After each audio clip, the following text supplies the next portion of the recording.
Rabbi shrah li sadri wa yassir li amri wahlul 'uqdatam min lisani yafqahu qawli. Rabbi zidni ilman warzuqni fahman, amin amin ya rabbal alamin. Qala al-mu'alliful kitab rahimahullahu ta'ala wa nafa'na bihi wa bi'ulumi fid dharain amin.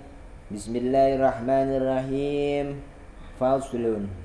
Yajibu ala kafatil mukallafin ad-dukhulu fi dinil Islam wa thubutu fihi ala ad-dawam wal iltizami ma lazima alaihi minal ahkam, fama yajibu ilmuhu wa i'tiqaduhu mutlaqan wan nutqu bihi fil hali in kana kafiran wa illa fa fis salati asyhadatani wa huma asyhadu an la ilaha illallah wa asyhadu anna muhammadar rasulullah. Alhamdulillah wa syukrillah wa salatu wa salamu ala rasulillah Muhammad ibn Abdullah sallallahu alaihi wa ala alihi washabihi wasallam. Alhamdulillah, kita bersyukur kehadirat Allah subhanahu wa ta'ala yang mana telah mengumpulkan kita pada malam yang sangat mulia ini dalam kegiatan yang sangat mulia ini, yakni pasaran kitab, pembacaan kitab Sulamut Taufiq yang nanti juga akan disusul dengan pembacaan kitab Kifayatul Awam, yang mana kita sudah mengetahui secara kemuliaan pangkat bagi orang-orang thalibul ilmi, orang-orang yang menuntut ilmu agama. Bagaimana tidak, sedangkan status yang didapat oleh para penuntut ilmu adalah satu magom yang tinggi dari Allah subhanahu wa ta'ala. Bahkan Nabi Muhammad SAW pun sangat mencintai bagi umat-umatnya yang senantiasa menuntut ilmu agama. Karena yang namanya Islam, agama yang kita punya ini, asasuhu ilmun, yang menjadi pondasi pokoknya itu adalah ilmu. Berbeda dengan agama-agama yang ada di luar sana. Kalau agama-agama yang di luar sana, yang menjadi pondasinya itu adalah ritual-ritual saja, ritual-ritual keagamaan saja. Sedangkan yang namanya Islam sendiri itu dibangun atas dasar ilmu. Makanya orang kalau mau nuntut ilmu agama sama nuntut ilmu dunia, kalau dia tahu itu lebih luasan ilmu agama. Karena di dalam ilmu agama kita tahu sebagaimana yang diajarkan di pondok-pondok pesantren. Ada dari ilmu nahwunya, ilmu sorofnya, ilmu balaghahnya, masuk ke dalam balaghah, yakni bayan, ma'ani, badi', belum ilmu manteknya, belum ilmu usul fiknya, belum ilmu fikihnya, dan lain sebagainya yang masih banyak berada di dalam ilmu agama tersebut. Karena asasuhul ilmu, kita orang punya agama ini punya landasan dasar ilmu. Maka orang kok ada umatnya Nabi, kok dia nuntut ilmu, itu adalah umat yang sangat dicintai oleh Rasulullah sallallahu alaihi wasallam. Maka duduknya kita pada tempat yang mulia ini adalah murni rahmat dan anugerahnya Allah subhanahu wa ta'ala.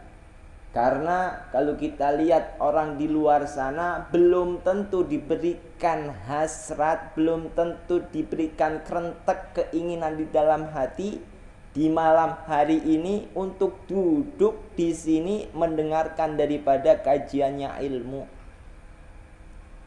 Banyak orang di luar sana masih lalai dalam ajaran-ajaran agamanya.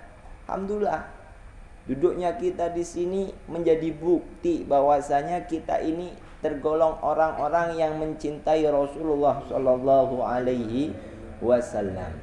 Dan mudah-mudahan kita berdoa kepada Allah Subhanahu Wa Taala, semoga apa yang kita upayakan pada malam hari ini menurunkan rahmatnya Allah, menurunkan anugerahnya Allah, menurunkan daripada maufirahnya Allah Subhanahu wa ta'ala, dan yang terpenting menurunkan daripada ridhonya Allah Subhanahu wa ta'ala.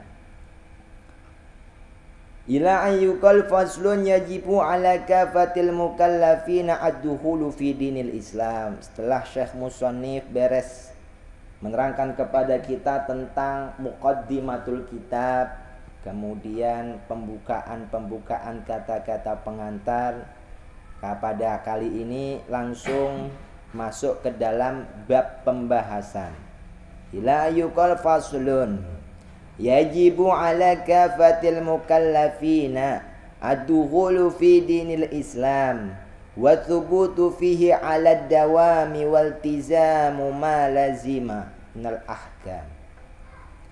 Yajibu ala kafatil mukallaf, telah diwajibkan kepada seluruh orang-orang yang mukallaf. Orang-orang mukallaf ini adalah orang-orang yang terkena perintah dari agama, orang-orang yang terkena perintahnya Allah Subhanahu wa ta'ala. Dan kan kita udah tahu tergolong orang mukallaf itu masuk di dalamnya 4 syarat. Yang pertama al-aqlu, orang tersebut berakal. Dikeluarkan dari golongan mukallaf orang-orang yang gila. Gilanya itu gila negeri, bukan gila swasta, bukan. Asli yang di RSJ sana, di Grogol sana umpamanya, itu bukan golongan orang-orang mukallaf. Makanya orang gila itu mau ngaji, mau nggak ngaji, nggak dosa, nggak salah.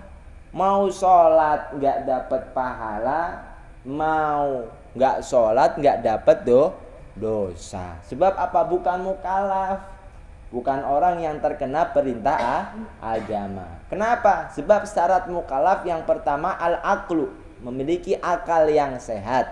Kemudian yang kedua al-buluh, yakni sudah baligh, sudah dewasa.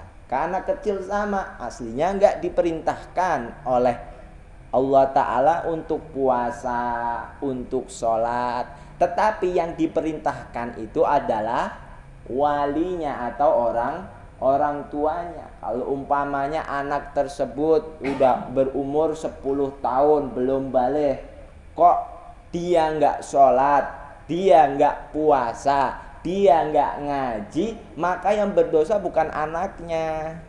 Yang berdosa bukan anaknya, akan tetapi orang tuanya. Karena yang namanya anak itu belum terkena perintah agama. Yang terkena perintah agama itu adalah orang tuanya. Sebab orang tua tersebut wajib memerintahkan anaknya untuk beribadah kepada Allah Subhanahu wa ta'ala. Marah kalau ngelihat anak nggak sholat, marah ngelihat anak nggak puasa, marah ngelihat anak nggak ngaji umpamanya. Maka hal tersebut sudah membatalkan kewajiban kita sebagai orang tua. Kemudian yang ketiga, yakni salamatul hissi, selamatnya 2 panca indera, sumber informasi yang memungkinkan masuk pada diri kita. Itu syarat mukallaf yang ketiga. Apa? Yakni sehat panca indera penglihatannya dan juga sehat pula panca indera pendengarannya. Maka dikeluarkan dari golongan orang-orang mukallaf, yakni orang-orang dalam keadaan tuli dan juga buta. Orang tuli dan buta itu dia nggak sholat, dia nggak puasa, dia nggak ngaji sekalipun tidak berdosa. Sebab kenapa? Sebab tidak ada cara Dia menyaring informasi kabar dari luar. Bagaimana kamu mau memahamkan kewajibannya ngaji, kewajibannya sholat kepada orang yang tuli dan buta? Kalau cuman buta saja masih bisa masuk informasi dari pendengaran. Begitupun kalau cuman tuli saja, mata masih bisa melihat, masih bisa masuk informasi dari bahasanya orang-orang tuli. Ada bahasa apa namanya itu? Bahasa isyarat buat orang tuli. Maka kalau selamat salah satunya saja, langsung masuk ke dalam kategori orang mukallaf. Dan yang ketiga adalah bulughud dakwah, yakni sampainya dakwah Islam, sampainya kabar tentang perintah dan larangan Allah kepada dirinya. Maka dikeluarkan dari orang-orang mukallaf, yakni kaum-kaum yang belum sampainya dakwah pada dirinya. Mungkin kalau zaman sekarang sudah tidak memiliki gambaran, sebab Islam sudah menyebar luas di seluruh penjuru dunia. Tapi kalau menggambarkannya itu pada zaman awal-awal Islam itu menyebar, maka orang-orang yang mati sebelum ajaran Islam itu masuk ke daerah tersebut dikatakan hum ahlul fatrah. Mereka ini ahli fatrah, bukan tergolong orang yang bermaksiat kepada Allah Ta'ala, bukan. Sebab apa? Mau dikatakan maksiat bagaimana, mau dikatakan kafir bagaimana, sedangkan perintah dan larangannya aja belum sampai kepada dirinya. Umpamanya sebelum Islam itu masuk ke Indonesia, ada suku atau orang-orang yang di Indonesia mati terlebih dahulu, maka bukan mukallaf. Sebab apa? Enggak memiliki syaratnya, yakni bulughud dakwah. Itupun kalau mau kita tarik penjabaran daripada bulughud dakwah ini terjadi ketika di pembahasan abawai, orang tuanya Rasulullah Shallallahu Alaihi Wasallam. Sebab yang namanya orang tuanya Rasul itu meninggal dalam keadaan belum masuknya dakwah.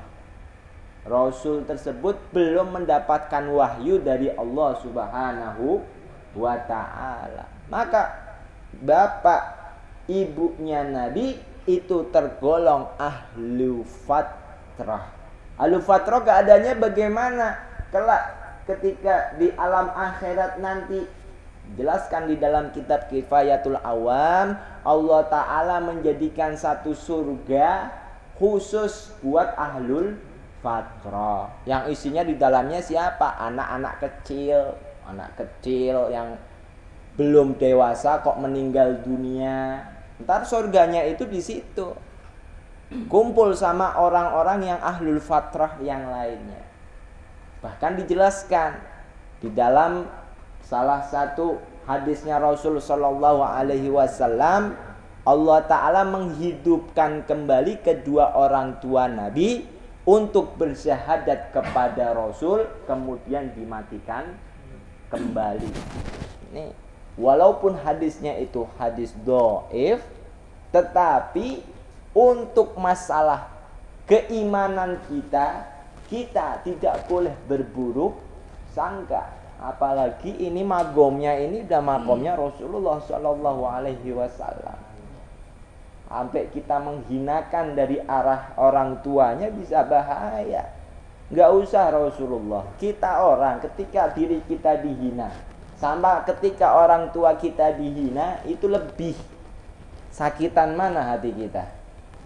Lebih sakitan orang tua kita yang dihina. Sedangkan di dunia ini tidak ada satu hinaan yang lebih buruk daripada perkataan kafir. Kafir ini satu hinaan yang luar biasa, menunjukkan daripada golongan-golongan orang yang merugi, orang yang terhina di dunia dan di akhirat. Masa ibaratnya perkataan hina tersebut akan dinisbatkan kepada orang tuanya Rasul sallallahu alaihi wasallam. Udah, yang ngomong aja belum tentu. Yang ngomong belum tentu beriman. Udah baru tahu agama, belum neliti bab masalah akidah, wala belajar tauhid, wala belajar fikih, wala belajar tasawuf. Tahu-taunya orang tua Nabi itu kafir. Naudzubillahi min dzalik. Bentar dijelaskan di dalam bab murtad. Termasuk murtad secara qauliyah itu ya za'ama, engkau mengatakan kepada saudara seislam kamu, saudara seiman kamu dengan perkataan-perkataan yang kafir. Manggil nih, walaupun cuma niatnya bercanda. Omanya beta, bet, anak mau bercanda sama beta. Ya adimaddin ta'al, orang yang gak punya agama sini loh. Walaupun cuman bercanda. Oh ya kafir, orang kafir sini ente. Nah, sedangkan beta ini adalah tergolong orang-orang yang beriman, orang Islam. Maka julukan tersebut akan kembali kepada sang pengucapnya. Makanya hati-hati. Orang sama saudara kita yang Islam aja begitu, apalagi sama orang tuanya Rasulullah Shallallahu Alaihi Wasallam. Maka keempat syarat ini adalah syarat bagi mereka yang mukallaf. Yajibu ala kafatil mukallaf, diwajibkan kepada seluruh orang-orang mukallaf apa ad-dukhulu fi dinil Islam, untuk masuk ke dalam agama Islam. Wa thubutu fihi ala dawam, ketika sudah masuk, sudah jadi orang Islam, kewajiban tersebut masih berlangsung. Dengan apa? Kewajiban harus tetap di dalam agama Islam untuk selama-lamanya. Jangan sampai di tengah perjalanan dalam hidup kita ada satu momen ketika kita keluar dari ajarannya Islam. Na'udzubillahi min dzalik. Bentar dijelaskan di dalam pasal murtad. Yang namanya orang keluar dari Islam itu bukan hanya dah saya mau jadi orang Nasrani aja, saya mau jadi orang Yahudi saja, mulai besok saya mau ibadahnya di gereja, mulai besok saya mau ibadahnya di sinagog, mulai besok saya mau ibadahnya itu di wihara. Bukan hanya pengertian murtad itu seperti itu saja, bukan. Bahkan ada murtad yang bil i'tiqadiyah. Mulut kamu, lisan kamu bagus, tingkah laku kamu bagus, sholat, tapi i'tiqad kamu, keyakinan kamu, keimanan kamu ada satu akidah yang menyeleweng. Itu bisa mengeluarkan kamu di dalam keluar agama Islam. Umpamanya seperti apa? Dijelaskan di dalam ilmu tauhid. Yakni menganggap annallaha jismun, Allah Ta'ala itu adalah jisim. Sholat Allahu Akbar, waduh, bacaannya fasih luar biasa. Lisannya bacaannya fasih, fisiknya sholat. Tapi ketika sholat hatinya menganggap bahwasanya Allah Ta'ala itu gede, lagi melototin dunia. Berarti dia sudah salah secara i'tiqadnya, sudah nggak benar. Maka kalau di dalam kitab tersebut dikatakan itu murtad fil i'tiqadiyah.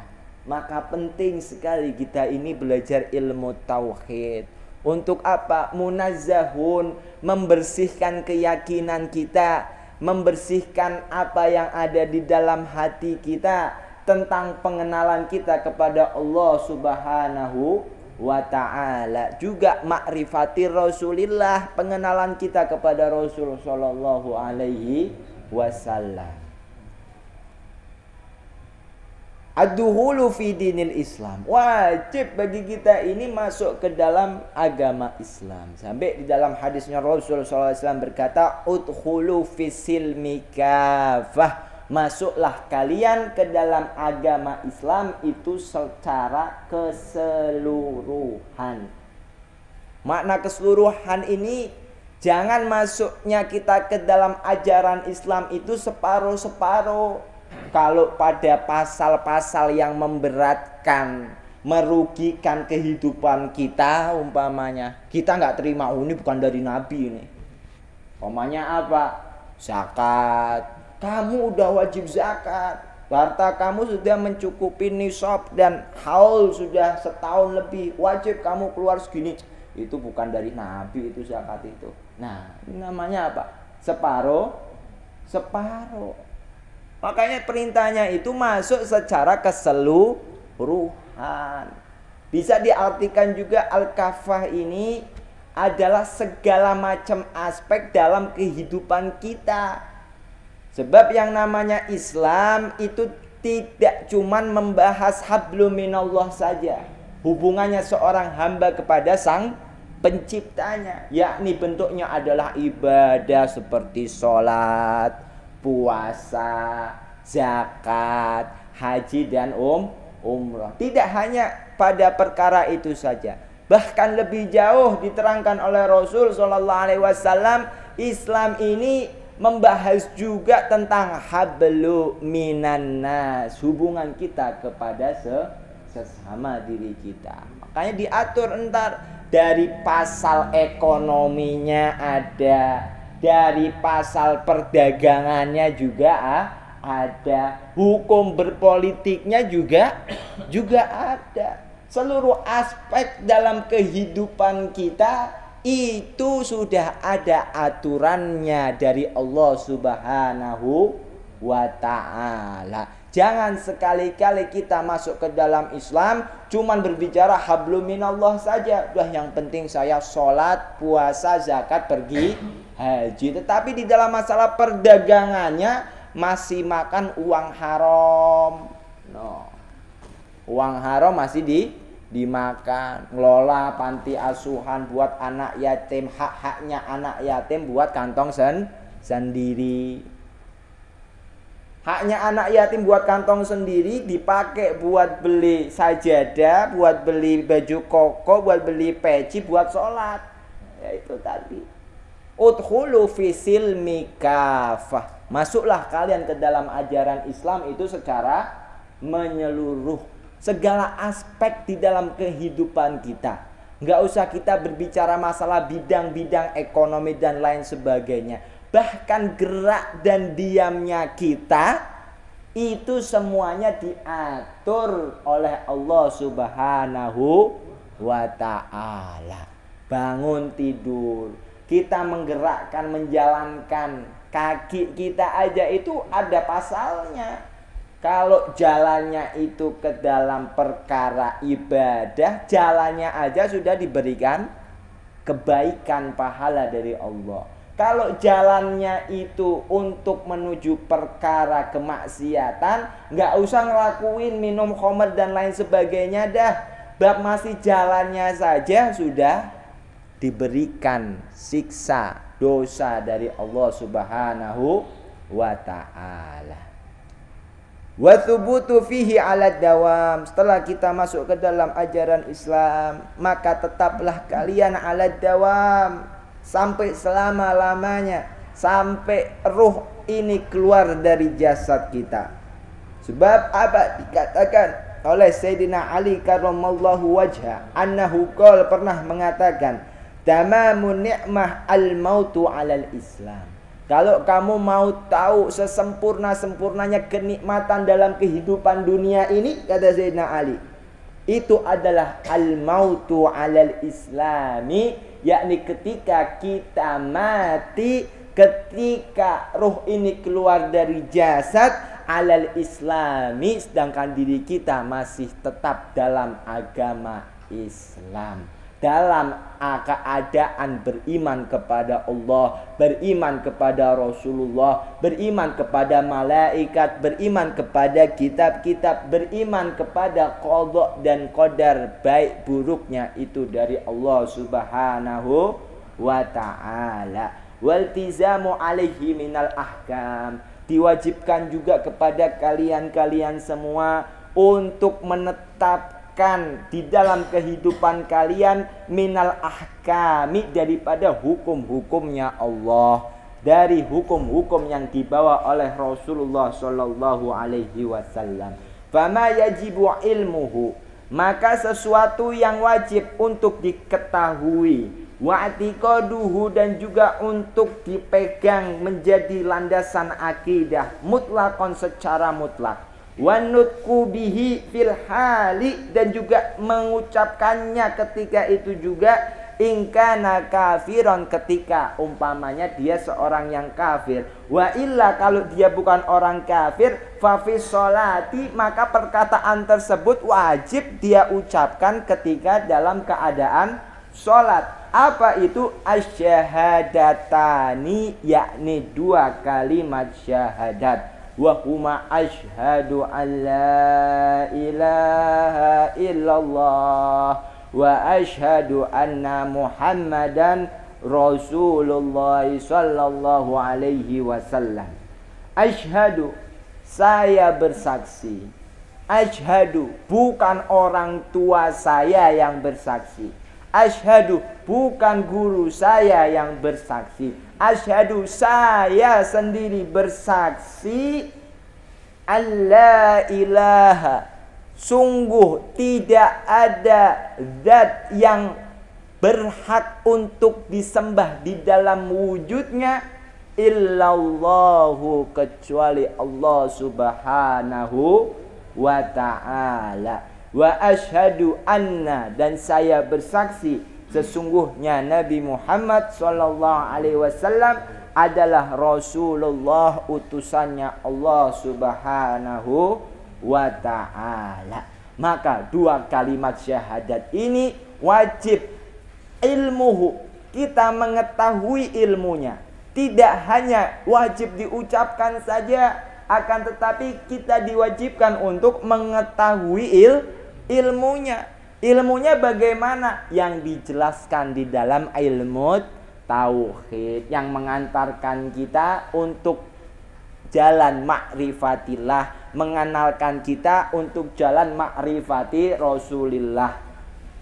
Wajib ilmuhu, mempelajari ilmunya syahadat. Wa i'tiqaduhu, setelah kita mengetahui ilmunya, kemudian berpeganglah teguh dengan akidah tersebut, kemudian mengucapkan, ini penting, asyhadu an la ilaha illallah wa asyhadu anna Muhammadar Rasulullah. Kalau ditanyai syaratnya, rukunnya sholat apa? Tahu rukunnya sholat dari takbir sampai salam umpamanya. Terbagi menjadi 3 rukun sholat. Ada qauliyah, ada fi'liyah, ada qalbiyah. Syaratnya sholat ada 2. Ada syarat sahnya, ada syarat wajibnya. Begitupun di puasa. Puasa rukunnya apa, syaratnya apa. Begitupun di zakat, di haji. Tapi ketika ditanya apa syarat dan rukunnya syahadat, maka banyak orang tidak mengetahuinya. Sedangkan itu perkara pokok, sedangkan itu perkara yang sangat penting. Kalau kamu tidak sholat, kamu masuk neraka.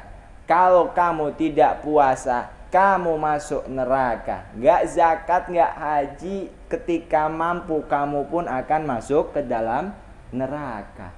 Tetapi nerakanya itu neraka yang sementara saja.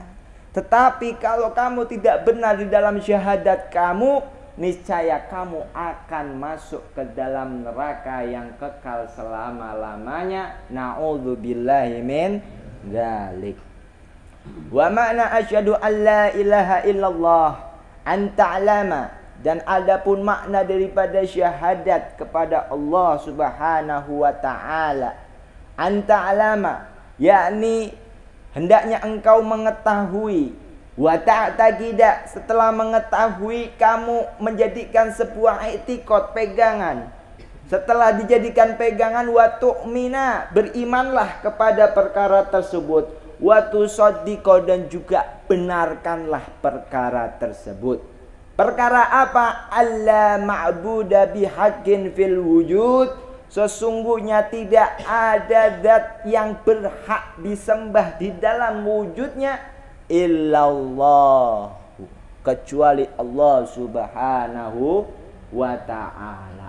Biarkan saja orang Nasrani menyembah daripada Isa, biarkan saja orang Yahudi menyembah daripada Yahweh, biarkan saja orang Buddha mempercayai daripada yang dia pertuhankan. Tetapi semua yang dia sembah tersebut la ma'buda bihaqqin, bukanlah sesuatu yang berhak untuk disembah. Sebab kenapa? Yang hanya berhak untuk disembah itu hanya Allah Subhanahu wa ta'ala, sang pencipta alam semesta ini, sang pemberi rizki kita, sang pengatur hidup dan matinya kita. Itu hanya yang hak untuk disembah di dalam wujudnya.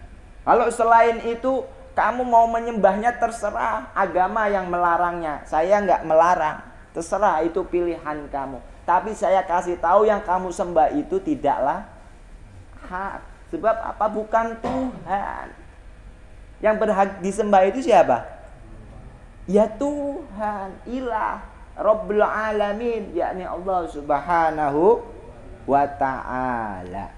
Wa tu'mina, beriman kamu terhadap dua kalimat ini.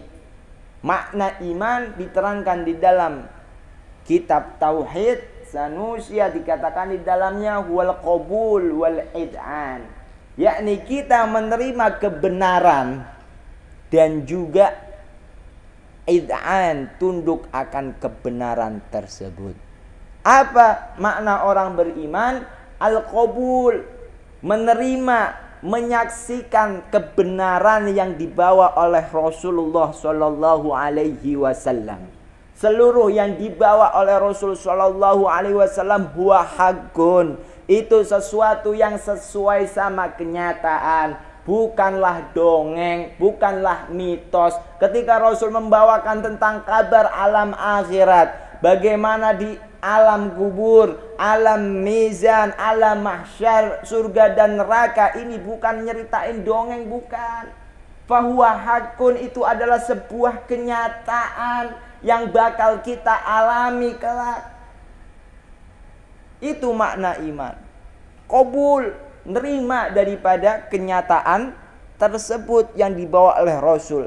Kemudian setelah menerima kebenaran, apa? Sudah cukup belum? Belum sampai derajat orang beriman. Sampai wal idaan, sudah nerima kebenaran, tunduk akan kebenaran tersebut. Maka digambarkan oleh para ulama, ada kalanya orang qabulnya aja nggak ada, wala id'an, nggak qabul, nggak id'an, berarti nggak dimasukkan ke dalam golongannya orang yang beriman. Seperti orang masih menyembah daripada berhala-berhala umpamanya. Sebab apa? Dia tidak menerima kebenaran dari Rasulullah Shallallahu Alaihi Wasallam yang membawa dinut tauhid, mengesahkan sang pencipta alam semesta ini. Batu masih disembah, pohon masih disembah, dan lain sebagainya. Keluar dari golongannya orang yang beriman. Kemudian ada juga kalanya orang qabul, tetapi la id'an, tidak tunduk akan kebenaran tersebut. Maka masih belum sampai derajat orang yang beriman. Seperti siapa? Seperti iblis. Iblis itu qabul enggak? tahu kebenaran bahwasanya Allah Subhanahu wa taala sang pencipta alam semesta ini, tahu kebenaran daripada magom kemuliaan yang diberikan Allah kepada Sayyidina Adam alaihi salam, tahu semuanya. Tetapi la id'ana, dia menolak daripada kebenaran tersebut. Yang mana dasar tersebut mengeluarkan dia dari golongannya orang-orang yang beriman atau makhluk-makhluk yang beriman. Pernah diceritakan bahwasanya Abu Lahab, sosok Abu Lahab ini, kalau Abu Jahal, kita sudah mendengar bagaimana kerasnya dia di dalam menentang apa yang dibawa oleh Rasulullah Shallallahu Alaihi Wasallam. Tapi satu ketika dia sedang dalam perjalanan untuk berdagang ke daerah Syam, dia bersama satu orang. Terus orang tersebut tanya sama Abu Jahal, "Wahai Abu Jahal, saya mau bertanya. Tapi bertanya bukan sama lisan kamu, tapi bertanya dengan hati kamu. Bagaimana menurut kamu tentang sosok Muhammad ini? Sosok Muhammad ini dia itu orang yang benar apa enggak menurut kamu?" Abu Jahal yang mati-matian menentang dakwahnya Rasul, dia berkata, "Sungguh seumur hidup saya belum pernah melihat satu kebohongan pun pada dirinya Muhammad Sallallahu Alaihi Wasallam." Ini menandakan apa? Abu Jahal tahu benarnya Rasul itu, tahu nggak aslinya? Tahu dia. Sebab nggak pernah melihat kebohongannya sedikit pun. Tetapi karena tidak ada id'an pada dirinya, ketika dia sudah tahu, dia tidak tunduk. Ditanyain, "Lah terus kenapa kok kamu tetap menantang daripada dakwahnya Muhammad?" Tanyain. Kata Abu Jahal, "Bagaimana enggak? Kalau umpamanya aku beriman kepada Muhammad, bagaimana kedudukan saya sebagai pembesar Quraisy pada waktu itu? Saya akan langsung jatuh magomnya. Derajat keduniaannya itu akan jatuh." Maka dia lebih memilih derajat dunia daripada derajat akhirat. Di akhiratnya disiksa yang luar biasa oleh Allah Subhanahu wa ta'ala. Ini gambaran daripada ada orang qabul tetapi tidak id'an. Ada kalanya juga orang mah id'an, tunduk fisiknya sama Rasulullah, akan tetapi hatinya la qabul, tidak melihat kebenarannya Rasul, mendustakan apa yang dibawa oleh Rasulullah Shallallahu Alaihi Wasallam. Siapa golongan tersebut? Humul munafiqun, yakni orang-orang yang munafik, yang dia masuk Islamnya itu karena alasan-alasan dunia saja. Ayah masuk Islam udah biar bisa nikah sama orang Islam.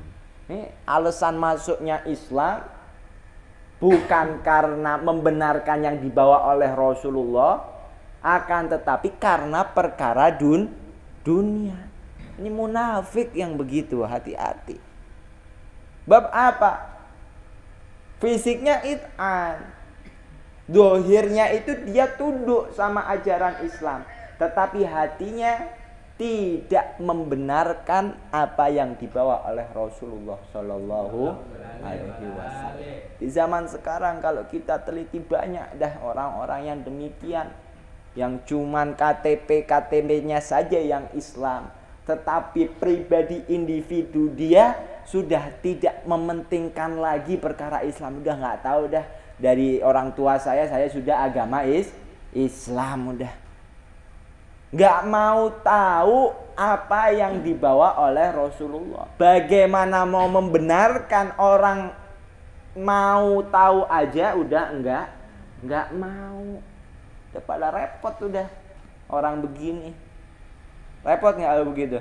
Ya repot banget. Bagaimana kamu mau membenarkan apa yang dibawa oleh Rasulullah?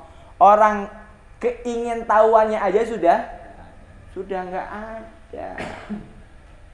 Na'udzubillahi min dzalik. Makanya duduknya kita pada malam hari ini bisa menjadi bukti bahwasanya kita ini tergolong orang-orang yang qabul wal id'an, orang-orang yang menerima kebenaran daripada apa yang dibawa oleh Rasulullah, dan juga kita orang tunduk akan apa yang dibawa oleh Rasulullah sallallahu alaihi wasallam. Wa tusaddiqa, dan juga membenarkan Allahul Wahid, bahwasanya Allah Subhanahu wa taala, Sang Pencipta alam semesta ini, Al-Wahid, memiliki sifat yang esa. Tidak ada perbandingannya. Kalau kita membahas makna esa di dalam kajian tauhid secara mendalamnya itu sudah bukan satu lagi.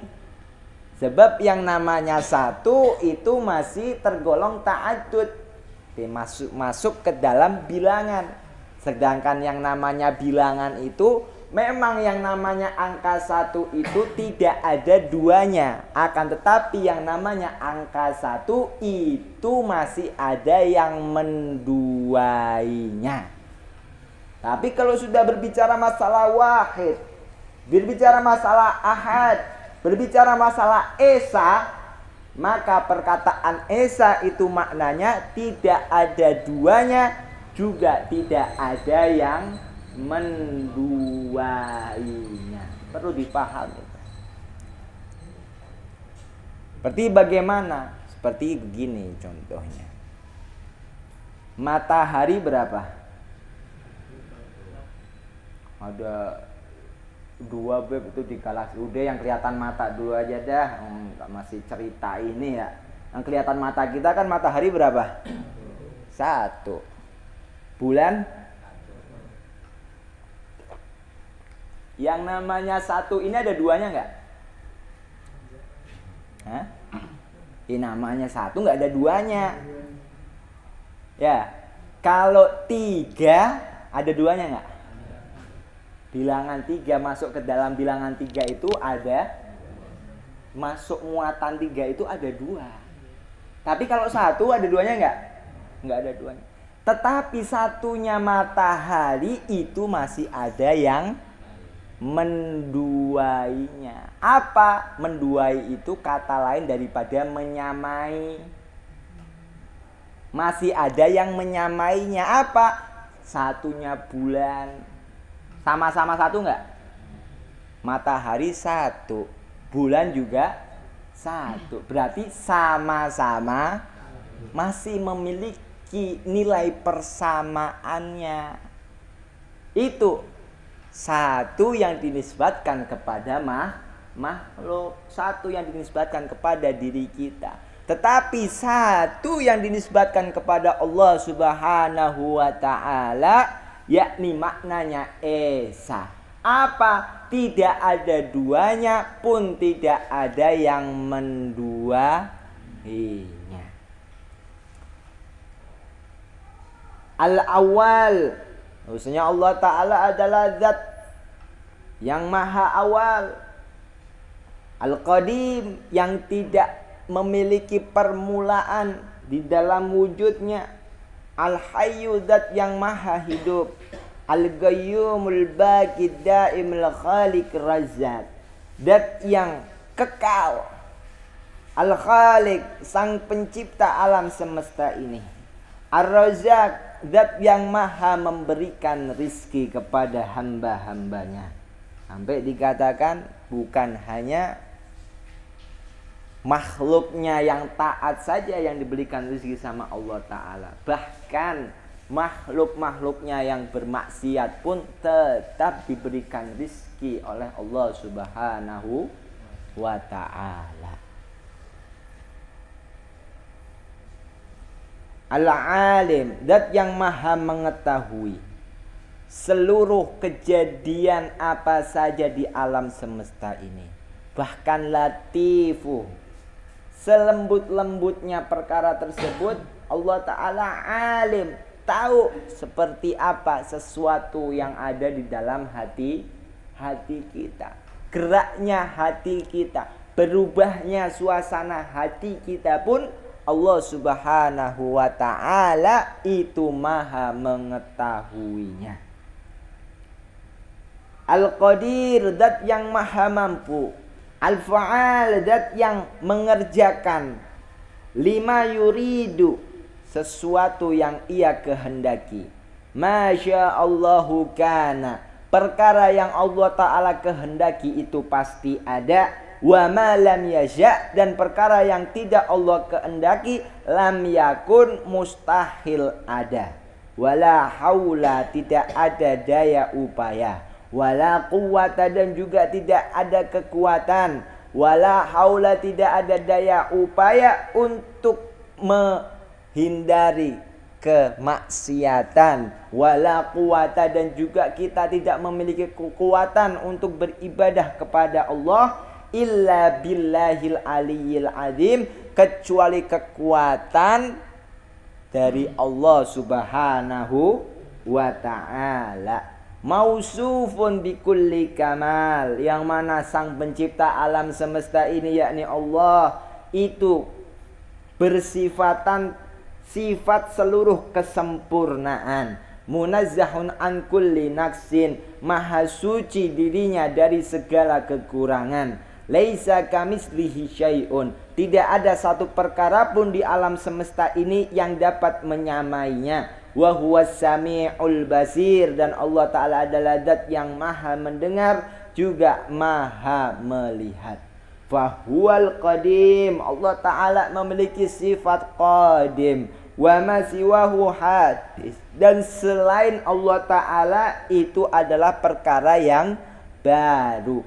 Perkara yang tadinya tiada berubah menjadi ada. Wa wal khaliq, Allah Ta'ala adalah sang pencipta. Wa ma siwahu makhluk, sedangkan selainnya itu adalah ciptaannya. Wa kalamuhu qadim, kalamnya Allah Ta'ala itu qadim, bukan sesuatu yang memiliki awal dan akhir, bukan suara, bukan huruf. Fahuwa kalamullah kasairi sifati, sebagaimana sifat-sifat Allah Ta'ala yang lainnya. Seperti apa? Qadir, seperti qudrat, iradat, ilmu, hayat, sama, basar, kalam. Qudratnya Allah ya qadim, iradahnya Allah ya qadim, sama, basar, kalam, ilmunya Allah juga qadim. Li'annahu subhanahu mubayinun li jami'il makhluqat, karena Allah Subhanahu wa Ta'ala yang mengadakan, menciptakan seluruh makhluknya. Fidzati wasifati wal af'ali. Li'annahu subhanahu mubayin, karena Allah Ta'ala itu tidaklah sama li jami'il makhluqat, kepada seluruh ciptaannya. Fidzati, baik di dalam zatnya, wasifati maupun di dalam sifatnya, wal af'ali maupun di dalam pekerjaannya. Subhanahu, maha suci Allah, wa ta'ala juga maha luhur Allah, amma yaqulu dzalimun, sebagaimana apa yang pernah dikatakan orang-orang yang zalim. Di sini yaqulu dzalimun, zalim di situ maknanya apa? Namanya zalim itu did daripada kata adil. Kalau adil itu menempatkan sesuatu pada tempatnya. Tapi kalau zalim kebalikannya, menempatkan sesuatu tidak pada tempatnya. Makanya orang mukul nih, ayo udah dizalimi. Kenapa dipukul sama fulan? Sebab apa? Tempatnya tangan itu bukan di muka. Ini sama orang tersebut, tangannya ditempatkan di muka orang umpamanya, namanya sudah zalim. Salah menempatkan pada diri makhluk dibilang zalim. Yang lebih parah mendolimi Allah Subhanahu wa ta'ala. Siapa mereka? Mereka orang-orang yang menempatkan sifatnya makhluk kepada zatnya Allah Subhanahu wa ta'ala. Beranak, beristri, berkeluarga. Ini sifatnya makhluk apa sifatnya Tuhan kalau begitu? Sifatnya makhluk kok dinisbatkan kepada Sang Pencipta alam semesta. Apanya? Namanya yaquludz zalimun. Maha suci Allah dari apa-apa yang dikatakan oleh orang-orang yang zalim. Maha suci uluwan dengan setinggi-tingginya, kabiron dan juga seagung-agungnya. Wa makna asyhadu anna Muhammadan. Adapun makna daripada bersyahadat sesungguhnya Nabi Muhammad sallallahu alaihi wasallam Rasulullah itu adalah utusannya Allah. Anta'lama wa ta'taqida wa tusaddiqa wa tu'mina. Sesungguhnya engkau harus mengetahuinya dan juga harus memeganginya dan juga harus membenarkannya dan juga harus mengimaninya. Anna sayyidana wa nabiyyana Muhammad bin Abdullah bin Abdul Muttalib ibn Hashim. Sungguhnya Tuhan kita dan Nabi kita Muhammad bin Abdullah putra daripada Abdullah bin Abdul Muttalib putranya Abdul Muttalib ibn Hashim putra dari Hashim bin Abdi Manaf putra dari Abdi Manaf Al-Quraisy yang berbangsa Quraisy sallallahu alaihi wasallam. Abdullahi itu adalah hambanya Allah Subhanahu wa ta'ala. Wa rasuluhu dan juga utusannya Allah Subhanahu wa ta'ala. Untuk siapa? Ila jami'il khalqi, untuk seluruh makhluk. Wulida bi Makkah. Kita mengimani bahwasanya Nabi Muhammad ini dilahirkan di kota Makkah. Enggak kita imanin lahir di kota Bogor umpamanya ya. Kayak Ahmad Musodik, ini sudah keluar daripada mengimani Rasulullah. Bab apa? Rasul terakhir itu lahirnya di kota Mekah. Kok ada yang ngaku Rasul lahir selain di kota Mekah, di Bogor umpamanya, atau di Casarwa dekatnya puncak situ Masjid At-Taun deh, kesono lagi dikit 5 km ada satu dusun lahir Nabi dari situ. Ya itu ya mustahil udah sampai derajatnya itu. Akal kita menolak gitu. Bab apa? Keimanannya itu wulida bi Makkah. Utusan terakhir dari Allah Ta'ala ini dilahirkannya itu di kota Makkah. Wa bu'itha biha, diutus juga di kota Mekah. Wa hajara ilal Madinah, dan juga pernah berhijrah ke kota Madinah. Wa dufina fiha, dan juga dikebumikan di dalam kota Madinah. Wa annahu sallallahu alaihi wasallam, dan sesungguhnya Rasul sallallahu alaihi wasallam shadiqun, adalah orang yang benar, adalah orang yang sesuai dengan kenyataan fi jami'i ma akhbaro bih, kepada sesuatu semua perkara yang telah ia kabarkan. Famin dalika, di antara daripada yang dibawa oleh Rasulullah, yakni menceritakan adzabul qabri, tentang siksanya kubur. Fa'adzabul qabri hakun, maka siksa kubur itu hak, sesuatu yang sesuai dengan kenyataan, yang mana kelak ketika kita masuk ke dalam bab kematian, kita akan menjumpainya. Na'udzubillahi min dzalik. Menjumpai, tetapi bukan adzabul qabri, tapi ni'amul qabri, nikmatnya alam kuburan. Amin ya rabbal alamin. Wa su'alul malakaini, dan juga pertanyaan dua malaikat di dalam kuburan. Munkar wa nakir, yakni malaikat munkar dan nakir.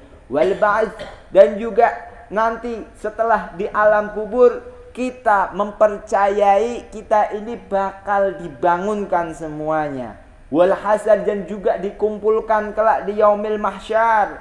Wal qiyamah, dan juga ada yang namanya kiamat. hancurnya seluruh alam semesta ini. Wal hisabu, dan juga ada yang namanya alam hisab. Wathawabu, dan juga ada yang namanya pahala. Wal adabu, dan juga ada yang namanya siksa. Wal mizan, juga ada yang namanya alam mizan. Wan naru, dan juga ada yang namanya neraka. Wassiratu, dan juga nanti kita akan mengalami sirat, jembatan. Wal haud, dan juga telaganya Rasulullah sallallahu alaihi wasallam. Dan yang terpenting wasyafa'atu Rasulullah sallallahu alaihi wasallam. Kita mengimani, kita meyakini, kita mempercayai bahwasanya Rasulullah sallallahu alaihi wasallam wadhu syafa'ah, orang yang diberikan syafaat yang terbesar oleh Allah Subhanahu wa ta'ala. Maka barang siapa yang keluar dari alam dunia ini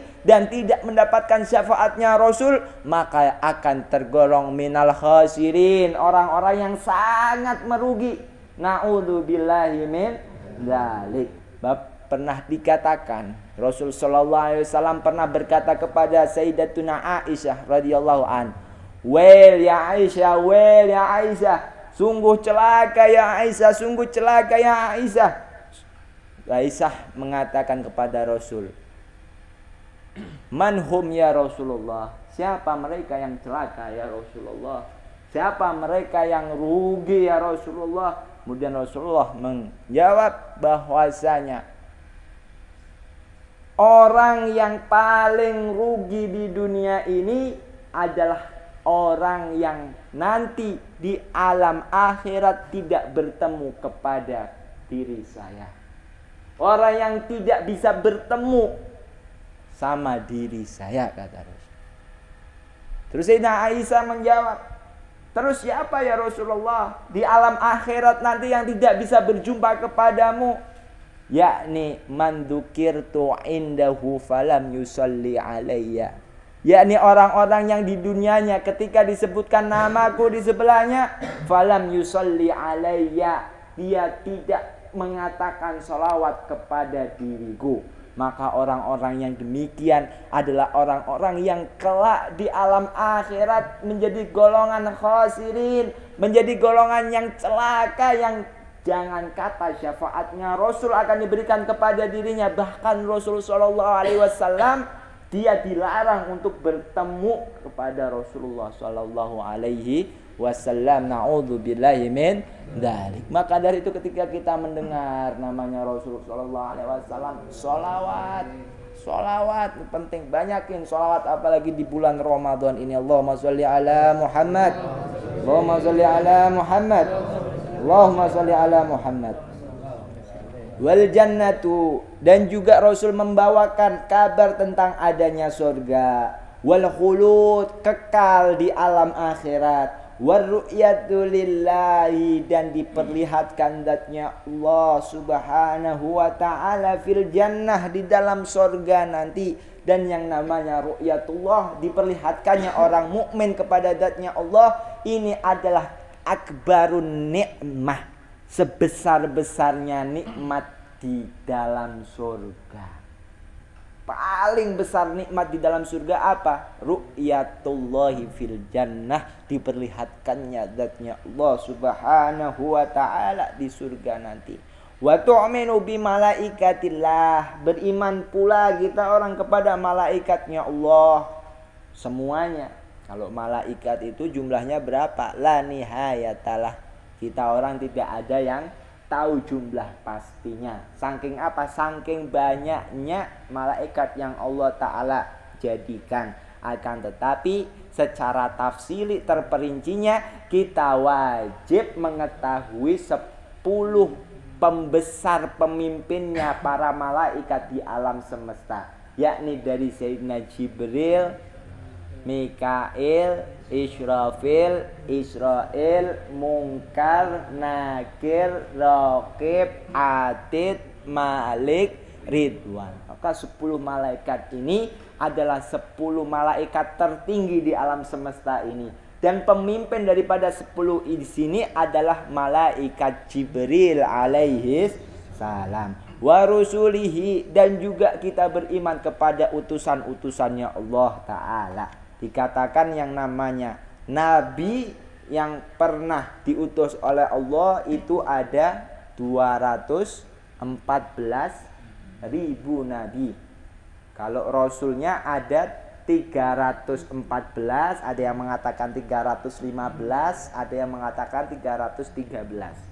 Kan tetapi dari jumlah seluruhnya kita wajib mengetahui nama terperincinya itu 25 nabi.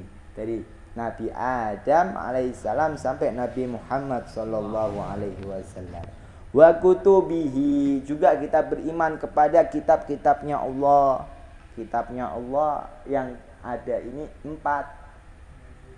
Zabur, Taurat, Injil dan juga Al-Quran. Wabil qadari khairihi wa syarrihi, dan dengan ketetapannya Allah, beriman kepada qada dan qadarnya Allah, khairihi mau itu baiknya, wa syarrihi dan juga buruknya, huwa minallah semuanya dari Allah Subhanahu wa taala. Wa annahu sallallahu alaihi wasallam, dan juga kita beriman sungguhnya Nabi sallallahu alaihi wasallam khatamun nabiyyin adalah penghujung para nabi-nabi. Udah paling ujung, enggak ada lagi yang diutus setelah Nabi Muhammad. Wa sayyidu waladi Adam ajmain, dan juga Nabi Muhammad SAW adalah pemimpin seluruh anaknya Nabi Adam alaihissalam, ajmainnya semuanya. Faslun yajibu ala kulli muslimin, insyaallah akan kita terangkan pada pertemuan yang datang. Tutupkan dengan salam.